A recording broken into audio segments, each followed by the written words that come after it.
Now we're going to cover questions 3 to 4. It says, model with mathematics. Let W be the dog's weight in pounds, and let A of W be the amount of food in ounces that the dog should be fed each day.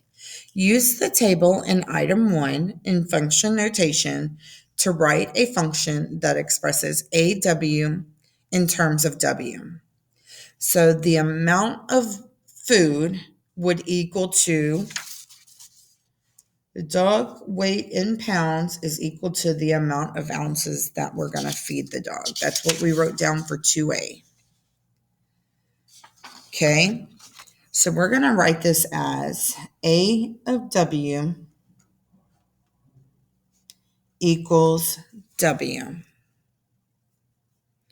The amount of food we feed it is the same as the dog's weight. After several hours, all of the dogs had finished their food except for Hercules. The vet asked, "How much food did you give Hercules?" After hearing Miriam's answer, the vet told Miriam that she had overfed Hercules and suggested that Miriam check the complete feeding chart posted on the office wall. Barco dog food feeding chart. The weight of the dog in pounds and the amount of food in ounces. Well, we saw from 3 to 20. That was given to me already prior to number 1, right? But remember that label was torn. So let's see what happened after that. A dog that weighed 50 pounds was only fed 35 ounces of food. A dog that weighed 100 pounds was fed 60 ounces of food. Over 100 pounds, if the dog weighed over 100 pounds, they got 60 ounces plus 1 ounce for every additional 10 pounds of weight. Whoa. Number 4, Miriam had assumed that each dog should be fed as many ounces of dog food as the dog weighed in pounds. Explain why the data in the new chart indicate that her original assumption was not correct.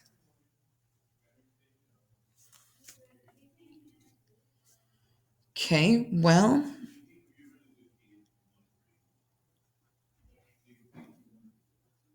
a dog that weighed 100 pounds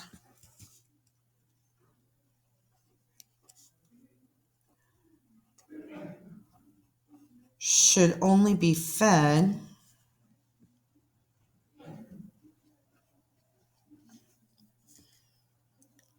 60 ounces of food.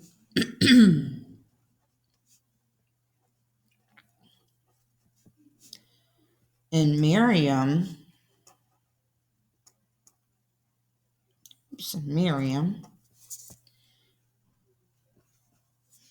fed Hercules,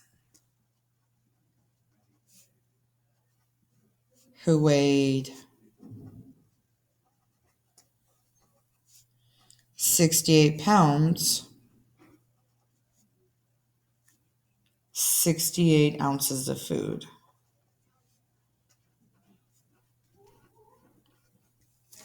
And that dog shouldn't have even been fed that because he's less than 100 pounds. So we have a little bit of a problem here, huh? Let's see what it says. Adult dogs that weigh less than 20 pounds are classified as small dogs. Dogs that weigh between 20 and 100 are classified as mid-sized dogs. And finally, dogs that weigh more than 100 pounds are classified as large. Miriam had not known the formulas for feeding small, mid-size, and large dogs are all different. Oops. Well, let's move on to the next set of questions. See what happens from here.